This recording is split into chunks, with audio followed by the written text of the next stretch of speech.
What is going on, everybody? We are Dweeb Culture. This is Dweeb Reviews. We are doing a review of Loki, the final episode, season 1, episode 6. As always, with me, I have my Dweeb, Mitch. Hi guys, it's Mitch from Earth 616. Earth 616, and we have my other fellow Dweeb, Cole. What's up, guys, from Earth 619? All right, so we have 619 and 616 going on here. Haven't been able to find the variants yet, but I was able to get the multiverse versions of Mitch and Cole on tonight for a very special episode of Loki. This is the season finale of Loki. It is titled, what was the title of it again? For all time, always. For all time, period, always. Now, this was a doozy. We finally got introduced to who we think the villain of the new MCU moving forward is going to be. We were introduced to him not necessarily as a villain, but now he's going to be a villain moving forward. He says we're all villains. Mm-hmm. Yeah, I mean, that's true. He was trying to do the good thing, ultimately. So but there are the best version of him, maybe? Villains. He's the type of villain that Loki is. A villain, kinda, sorta, kinda, mostly. Yeah. Mostly. But this was the good version, the good villain version of him. But yeah, we have a lot to talk about, a lot of things to get into. Excited for this. Mitch, you kind of called this one a little bit, didn't you? Well, I was hoping on this one. And just to be clear, it's not like I came up with the idea that Kang the Conqueror might be the new villain moving forward. We've had hints to it. Like, for example, they've already released the name of several of the upcoming MCU movies. And we know that the next Ant-Man movie is called Quantum Mania. And the next Doctor Strange movie is called Doctor Strange and the Multiverse of Madness. So we've had some clues that, okay, they're going to go this route. Now, a lot of people have been talking about the Skrulls being a villain coming forth because Disney confirmed that one of the upcoming movies that they're going to be making is going to be called Secret Invasion, which is a long comic series, cross comic series with the Avengers regarding the Skrulls doing an invasion of Earth. But really, the idea that Kang might be a villain came into conversation after the HBO show Lovecraft Country. And I don't know if you guys watched Lovecraft Country or not, but in Lovecraft Country, the main actor who plays Kang now had been signed for a unreported role to appear in Ant-Man and the Wasp Quantumania. So he had been signed to that movie, but there was a lot of speculation and like maybe a leak that, this would be Kang in this movie. But there was no confirmation on it to my knowledge. So I got excited when I found out with you guys that Loki was about time travel, because it was kind of confirming what I had heard with some rumors.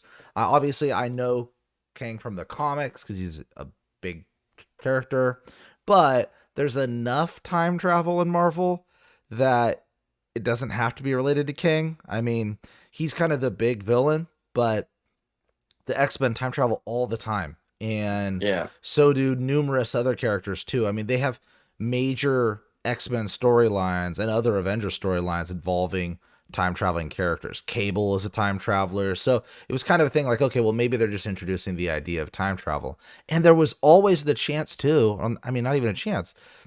This was a really bold move by Marvel to reveal a major villain to appear in MCU movies at the end of a Disney Plus only small limited series. All the people that watch the movies are not watching this. And yet, bold but smart too. Because people are going to go back and say, I have to watch this now. The origin of this guy. We talked about this just last week. We talked about how they might reveal Kang, and it was like, maybe like an end credit scene or maybe some sort of hint towards him.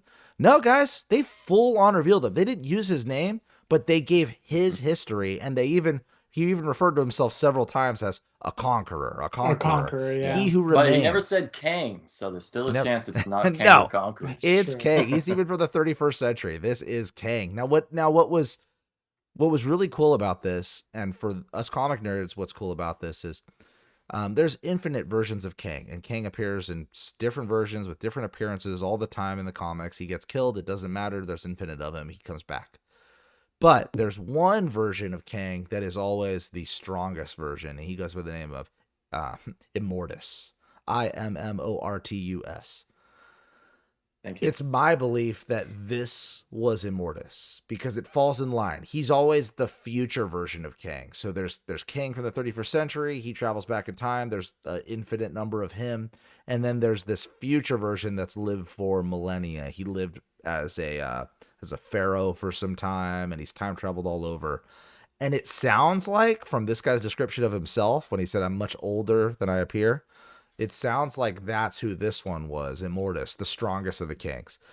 And, not now. But, well, man, I mean, it would make sense because he was the one that ultimately prevailed, right? And he set the sacred timeline. I'm retiring. I don't care if I die or not. But, guys, that's kind of the big takeaway from this. We've brought up over several episodes now, this sacred timeline thing doesn't sound accurate, and it's not. They reveal here, no, multiverses, that's it. And they may have all stemmed from different points in time from a different timeline, but it ultimately comes down to the thing that we already know, which is it's a parallel universe where maybe one thing changed, maybe a bunch of things changed. You don't really know. There's an infinite number of them. And they do confirm the existence of a multiverse here, and they do confirm that the sacred timeline is a lie, more or less. Yeah. Yeah. Well, this is what was confusing about, his whole story and everything that I just didn't get from his brief, history lesson. So how exactly did he end the war between all his versions, all his self versions? Cole, he won. Besides, but he won. All right, he got the power of the cloud guard dog. Yes. So what it sounds like happened from his description is that this version of Kang, which it sounds like is the first version that discovered the parallel universes, which is how he described it, had discovered the creature of Alioth that was formed from all the tears in reality, harnessed the power of it, and really used Alioth to consume the other universes, much the same way that the TVA does now, where they use their technology to end timelines, but really it's just transporting it to the end of time. It sounds like that's what happened, that he had created the TVA, he harnessed the power of Alioth, and he used Alioth to consume all the other universes aside from the sacred timeline. And by that's consume, does that mean like totally not destroyed because they're all coming back now. Well, so that's the thing, right? Yeah. They numbered in the infinite, and he managed to cut off every single branch of the main or of his timeline. So there was no more multiverses. But he had to create the TVA to exist perpetually to constantly be cutting off these other branches. Now that the TVA is essentially defunct, I mean, they're still present, but obviously they're not able to handle this new timeline without Kang's power and without Alioth, I guess.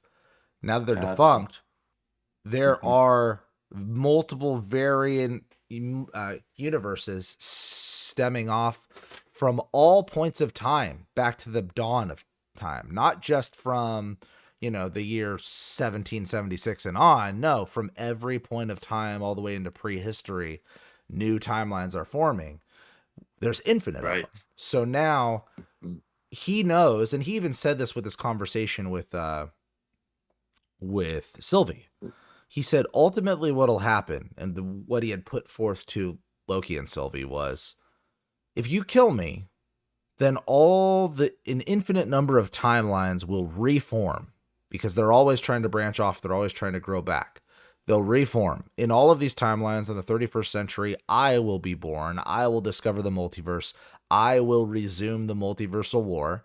And then the reason why he says, and I'll be right back here, is because, and then one Kang will win, and they'll form a sacred timeline, and he'll be right back there. So no matter what, he gets his way. He is literally the most important person in the universe. Well, not necessarily him, right? So it's kind of like a Caesar situation where it's not him because now he's dead. That individual is dead. Just another reincarnation, not reincarnation, but another version of him is going to be taken. Will be in the same spot.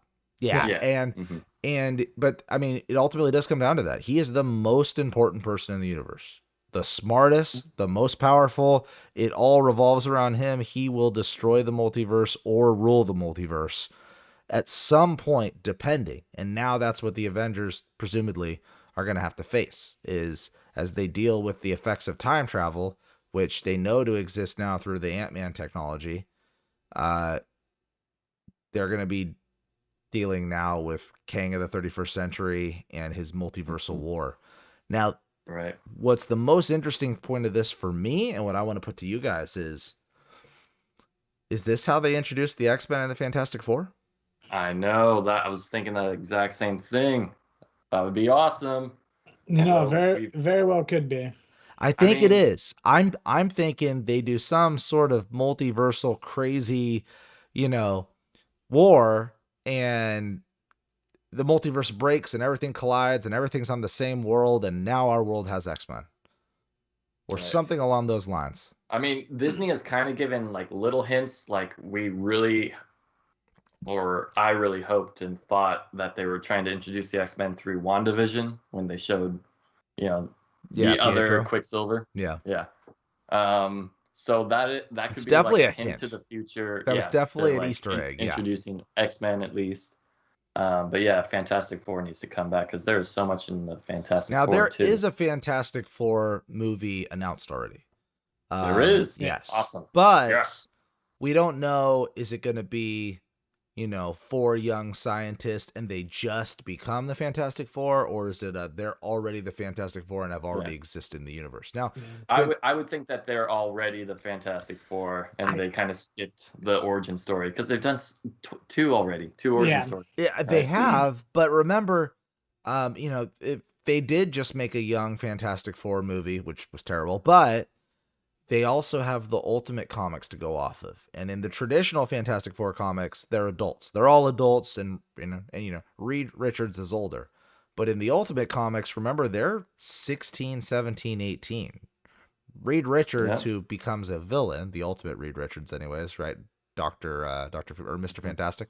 Well, and Johnny Storm, is that his name? Johnny Storm. Yeah, he's pretty young. He's like, yeah, he was always the younger brother of the Invisible Woman, but so I'm just not sure how they're going to introduce this, because they could do a younger version and try and make it a companion set of companion characters for Spider-Man because they are in the comics, or they could just make it older adults and they've already existed and they're from a different universe. Yeah, but my guess is that they did a similar thing like they did with Spider-Man. Yeah, he's already got his powers, but he's still coming into his own and. Maybe. That sort of thing. But they have to introduce Fantastic Four now that they've introduced King. They have to, because he's a Fantastic Four villain. He is the great to whatever exponent grandson of Mr. Fantastic. Is he really? Yes. Really? Yeah, he is a Richards. Nathaniel Richards, I believe his name is. And that's the true identity of King.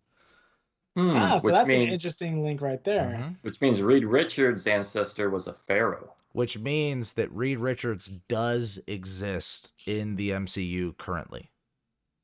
Because Kang is his descendant. Well, if they choose to follow the comic book rules. That's true. They didn't make Scarlet Witch and Quicksilver the sons or the children of Magneto in this, so I guess they could make him not a Richards. But now that they own it, they're gonna. They're not going to exclude that relation now that they actually own Fantastic Four, or they do again. Yeah, it'd be great if they could make Fantastic Four a good and viable movie and franchise again. Because, all the building blocks are there. It's so terrible that they've not made any good movies. Doctor Doom is one of like the all-time top Marvel villains, and yet every rendition of the Fantastic Four is. Yeah. Well, and Reed Richards, he'll turn into the new, smartest whiz guy, too, because he's dabbled in time travel. Now that we don't have Iron Man, you're right. Exactly. Yeah. Now that we don't have Iron Man, good point. He'll be the tech guy to go to. Yeah. I think so. Okay, so getting back to the episode. We digress. A few things happened in the episode which had my had me kind of questioning what was going on. And I'll just buzz through real quick. The very beginning of the episode had the Big Bang kind of sequence where there is a. Did you guys notice that ship that flew out right before the Big Bang started? No. No, I No? didn't. Yeah, that was at the very beginning. It started off with a Big Bang sequence, and there was a ship. I don't know what ship it was, but it flew out right before the Big Bang started, and then the whole universe came into being, and then you got to see everything like that. And then at the center of it all was the Citadel. Yeah, I don't think it was that's- a Big Bang sequence. It was just kind of a zooming out of our universe type thing and I'm showing pretty sure it where the started Citadel as a is. Big Bang, or at least that's what I got from it. Well, Anyway. because you remember they're playing all this audio of lines The from prior the movies, and yeah, everything. Yeah. So it's saying like that symbolized like, all right, all that is happening in this universe, blah, blah, blah, blah, and then they're zooming out and then they go to the Citadel. Well, I'm pretty sure the anyway. whole thing contracted in and then blew up, and then you got to see all the universes and all the Milky and all the galaxies and everything. But in any case, all right. So you fast forward. Did you guys catch the what was going on with Mobius and the Renslinger? Well, not necessarily Mobius, but B13 brought in that other one, and then there was a an multi-dimensional Renslinger there, and then she's like, "What are you guys doing in my school?" Yes. Right. What was that about? He Do was you know? that's how she proved to the other TVA agents that they were variants. Remember, that's the big reveal that Sylvie had that they didn't believe. So she just grabbed the temp card, went to another timeline, grabbed the girl, and then brought her back. She hid in that timeline to the agents to chase her down. The agents chased her down that timeline, and then she snuck and hid from them in the principal's office, TVA, which was when they came in. Judge Renslayer, one of either way. Yeah, it's just to prove to everyone that, hey, we're variants. Yeah, so that was her. That wasn't an alternate timeline. That was her. It proved she was a variant. See, I thought they were in the TVA at that point. I'm like, what is going on? No, they even went in as like some year in Idaho or something. Yeah. Gotcha. So I guess it can be kind of inferred that that Kang invited or basically had Loki and Sylvie come to the Citadel because the threshold event was going to happen. And so he needed somebody to come and choose whether to take over the TVA or not. He didn't really necessarily say that he knew the threshold was going to happen, but I'm assuming that's why he allowed them to get there. Did you guys get that? Yeah, that was it. He was basically, he said he was tired. He wanted them to rule over. And for whatever reason, he knew all of time up to that particular point. And sorry, guys, I think we're having some technical difficulties with Cole, but that raises another question: like, why? Why did he know all the time up until that point? That's interesting. In any case, that was interesting to have him go over and do that. We'll get Cole back. Cole just left. We'll get him back whenever he can get back on. His Wi-Fi is a little spotty. But yeah. So anyway, carrying on. How did you feel about that kiss? By the way, that was fine. I mean, they had hinted at for so many episodes. Yes, it's technically alternate version of himself, herself. Look, it's Loki. He's the most narcissistic character in all the universe. He's in love with himself. Makes sense.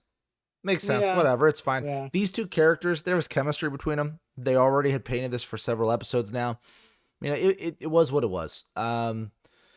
Mind you, is there realistically going to be a romance between them moving forward? I'm sure they'll both be present in the next season of Loki, which was confirmed at the end of this episode that they're going to make another season. But Loki doesn't have a happily ever after. Let's get that clear right here. It's not going to happen. Not with Loki. Yeah. So, and definitely not with Loki and Loki. Yeah, with Loki. So I don't mind it. I liked the character of Sylvie. Going into the last episode, I'm like, you know what? This is cool. She's a pretty cool character. I'm glad that they're keeping her moving forward. And you know, it was a good way of them working out, because for the rest of the MCU, because Loki, Tom Hiddleston character is a good character. People want to kind of like him because he's good-hearted. You know, he can see right from wrong. But ultimately the friction needed to happen. They needed to kill Kang so that all this heck can be released onto the new MCU. Yeah, absolutely. And so I feel like they found a good way to kind of redeem Loki. They make him, you know, make him work for the mission that he's been working toward. And then based on what he heard at the end, he kind of had a change of heart. And he's like, you know what? We really shouldn't kill this guy.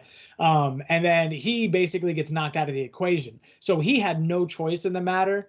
And I thought that was good writing. That was a good way to get Loki out of the moral situation as to, okay, if he ends up killing Kang, then everything that ensues from here on out, everyone that dies is because of Loki. And I would imagine the writers didn't want the fans, especially the fans of Loki, to feel that way against Loki. Like, you know what? I like him, but he started all this crap by himself. And like, no Sylvie's storyline is understandable for her character. Exactly. Yeah.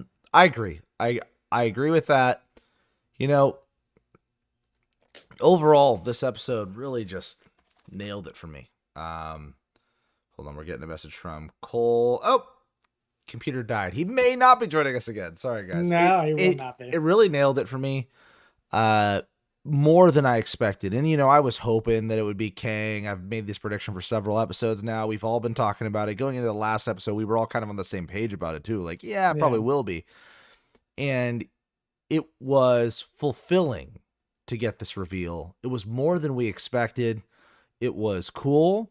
You know, he was heavily featured. The actor, I don't know his name, but he was wonderful in Lovecraft Country. For those of you guys that haven't watched it, I am so check it out. Excited to see him as an evil, authoritative figure. Yes. Because now that we've seen the nice kind of fun version of him, I want to see his acting range, and I want to see him become like a Thanos conqueror character. Yes, I'm so excited for what we're gonna see from Kang moving forward. And you know what?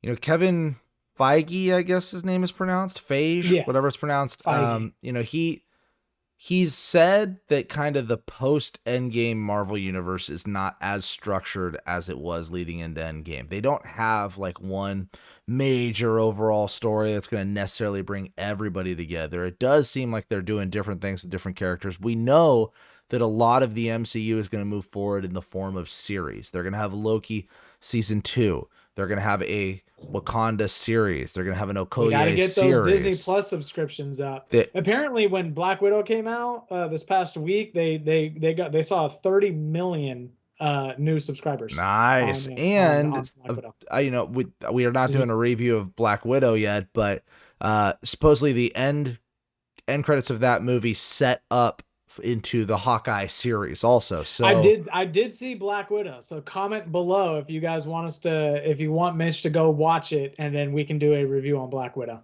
Yeah. But so, you know, supposedly it sets up into the Hawkeye series. I know that they mean for these series to play major roles in the MCU moving forward. I think that's really cool, especially with the direction of movie theaters now. We don't know that we're going to ever go back to movies how they were. I can tell you that even though movie theaters are open now, I've not gone yet. Not because I don't like going to movie theaters or because I'm afraid of going, but I've gone twice. I mean, I think there's a lot of people like me though that have just not, and we've already adapted this model now of being able to watch these films at home. Yeah, all these movies released on HBO Max. I'll pay the $30 to watch Black Widow just from my couch. I have a family of 4. It's cheaper. It's cheaper than going to the movie theater, and I have small kids, and you can't bring a baby into the theaters. I'm still years off from being able to take my family to the movies. So, like the home video option, you can if take it's them to $30, Disneyland, if it's $40, it's still better, and I'm happy to do that. But you can take your kids to Disneyland, right? Yeah, and I just did. And in fact, guys, would you believe it? Just last night, Sylvie killed Kang. The multiverse started, and would you believe it? I already ran into one of these variants. Man, they're all over the place. Look at this, right here, right? Loki, President Loki, President he is Loki. out of the end of time. This is maybe the early version before he got sent back. That episode came out last week. That episode came out. Insane. And already running into him at Disneyland. Yep. Come on. And that was his picture, by the way. That was a picture that you took, correct? Yes, Mitch? yeah, that's a picture that I took of the actor there. You know, we're not going to get too much into it, but they have this really cool Avengers campus, and it's really heavily Spider-Man themed because of a new ride there right now. But man, Loki's popular. I went into the Avengers store there. They have a number of Loki shirts now, Loki gear, Loki figurines, and I cannot tell you how many people I saw in Disneyland that were dressed like Loki or had made these homemade Mickey Mouse ears with the Loki horns, like green ears with the gold horns. It was really cool. And I was pointing them out to my wife the whole time too, like, man, look at that. Oh, there's, another Loki fan. I even saw a female dressed like Sylvie, accompanied by her family, and all of her family was wearing TVA jumpsuits that said variant across the back. That the is same so one cool. from the second episode. Yeah, it was really neat. Really neat. Maybe I should grow my hair out and be Loki for Halloween. You got you maybe for next year if you start growing it now. My hair grows fast. I might be able to do it. I just get a wig. Yeah, that's true. So, amazing episode in my opinion. We could talk about that shortly. The implications for what moving forward. I mean, we already saw it at the end of this episode that Mobius's character is already changed. He doesn't remember Loki anymore, which really what that does is that tells us that the TVA doesn't exist outside of time. We thought they existed outside of time. They don't. They are actually a part of a timeline, and it has been altered now with the existence of Kang. So my question was, did Sylvie push him back into a non-standard timeline? Like, she pushed him back into wherever the TVA are, and he still is not re-entered into his original timeline. Yeah, and it's funny too, because when he was running around, I was kind of wondering, like, why is nobody paying attention to Loki? Like, he was one of the big bads that was there, and I guess that makes sense why nobody really knows who he is. Something that was interesting though is the judge. She has the standoff with Mobius, escapes through a time portal, and we don't see her again for the rest of the episode. They make it seem like she's going to go to the end of time and meet with Kang and them because she says that she's going to look for him, but she's gone. That's her last scene in the episode. So does she go to the 31st century and retrieve Kang from this timeline? And this is the other thing to remember, guys, not to get you into too much paradoxal thinking, but the Kang that was killed was at the end of time. Presumably, this timeline still has a Kang in the 31st century. So this same Kang may appear as well. Not just multiversal Kangs, but this same Kang can appear as well. Interesting. Man, that's actually a good point. I completely forgot that he was killed at the end of time. The end of time. The old version of him, Immortus. Immortus was killed, but the Kang of this timeline still exists. So what's Sylvie doing? She's still at the end of time. Yep, for now. With a dead body in the in that room. That's interesting.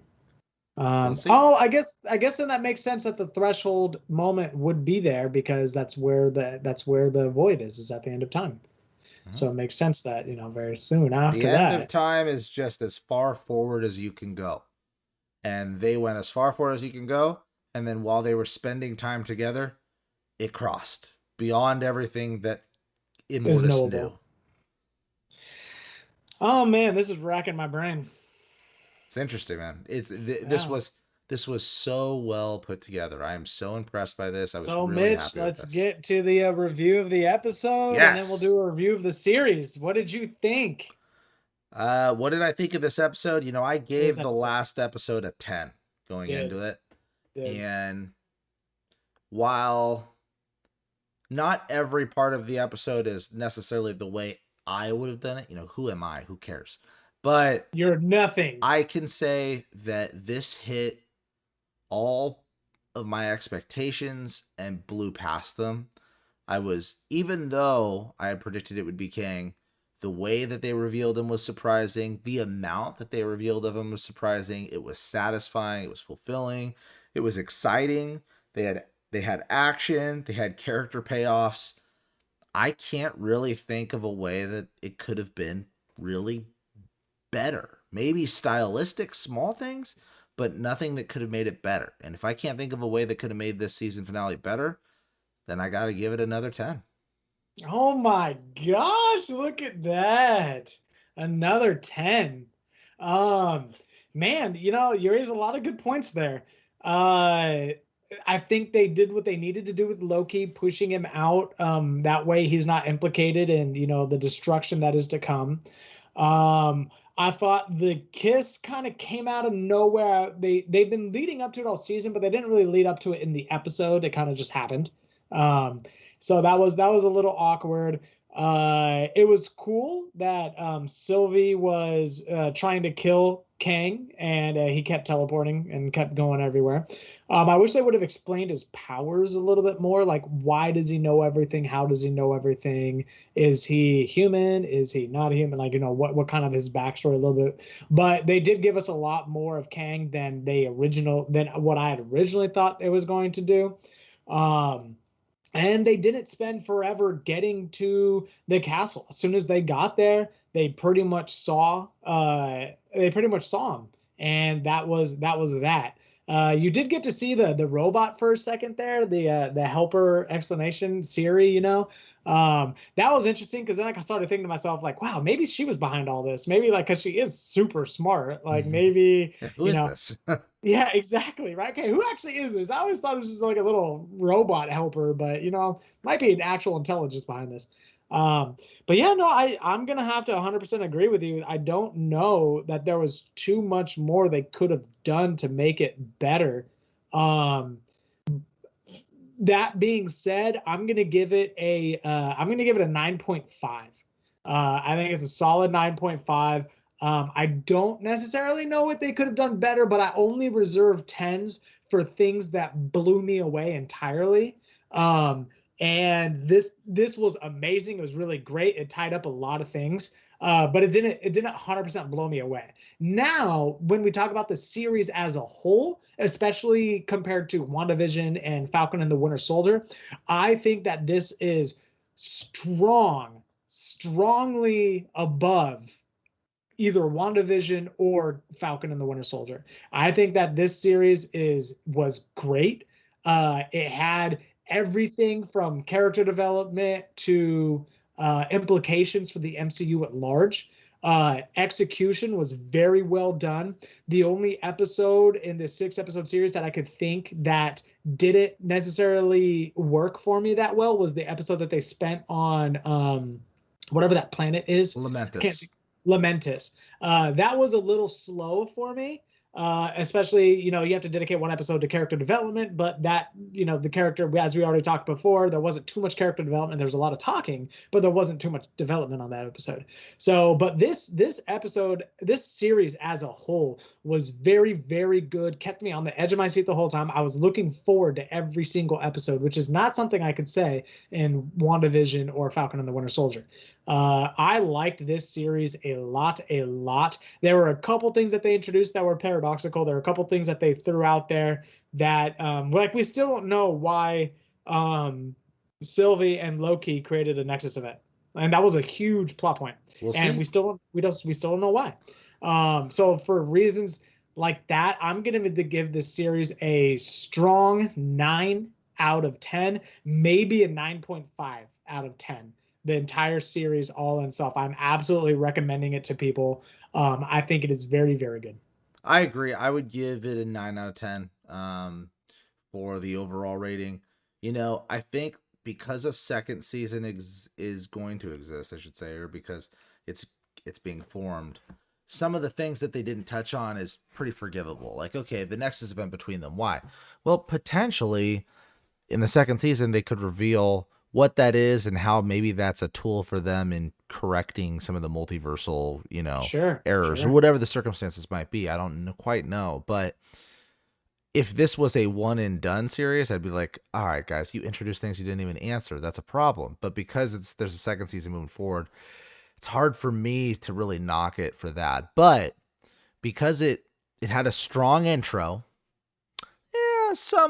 a little bit of downward mobility in the middle, but such a strong conclusion. I think the first 2 episodes were super strong. The last 2 episodes were super strong, and the middle 2 episodes were pretty good. Yeah, they were good. There was no episode of this that was bad. Don't get me wrong. No. But why I guess it's not getting a perfect score is because I'm not going to reserve 10 for something that's perfect, because nothing's perfect ever. It's just something that is top tier. For me, there's very few shows that are top tier. I would say True Detective Season 1, top tier. I would say, The Boys, top tier. Game of Thrones? Game of Thrones before Season 8, top tier. Game of Thrones Season 8 included, middle of the pack. But Walking Dead Season 1. Walking Dead Season 1, top tier. I mean, and Loki Season 1 is not quite that level. I mean, I came away excited from this, but think back to Game of Thrones Season 1. Ned Stark and his fate, right? Mind blown. We're talking about it for months and months and months and months. It is just a crazy, crazy, crazy sort of conclusion. Every part of that series carries forward. To me, it's also, that's a 10. This is a solid 9. Loved it. Really good. Didn't quite reach those same highs, but that does not detract from the series. It is still excellent.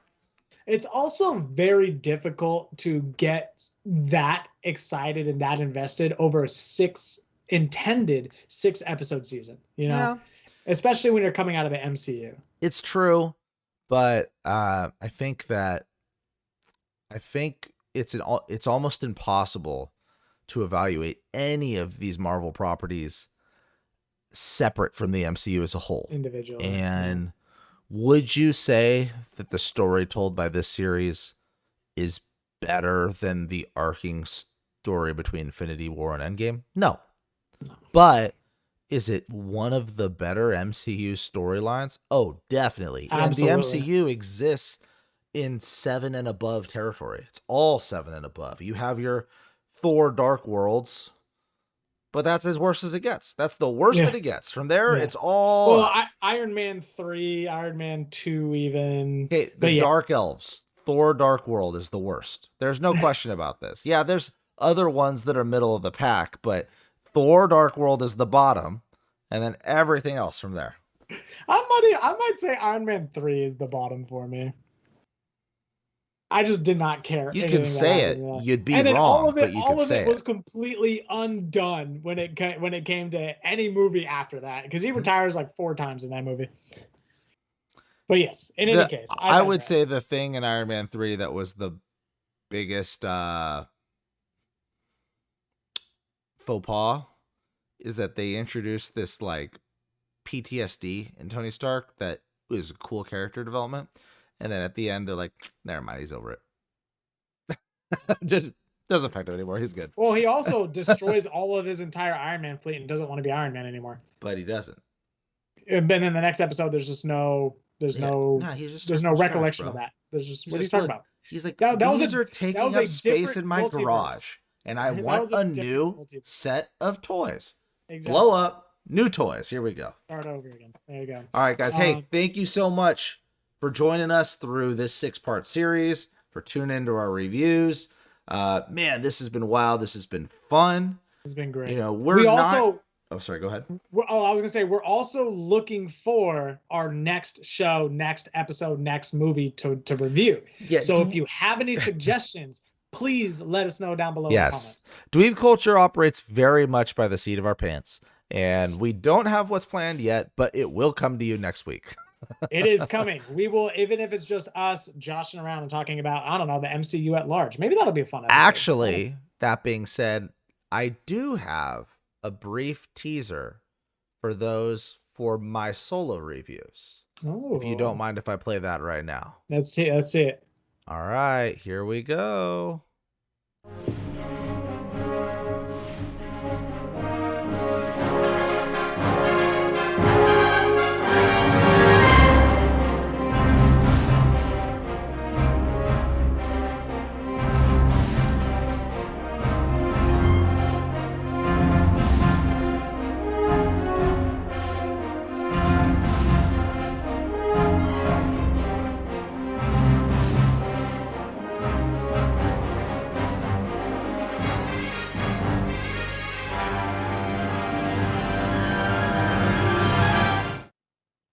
All right, guys, thank you. Yes, starting next week, I'm going to be reviewing Netflix's Mobile Suit Gundam series. So. Oh man! So when I saw the Gundam series, I was thinking like Gangnam Style. You're gonna review Not related. the music video. Right. Awesome, guys. Yeah, and let us know down below what you want us to do. Thank you very much for watching. Really appreciate it. Definitely comment, subscribe. We will say bye for Cole as well. Goodbye. That's what Cole would have said. Later, guys. Thank you.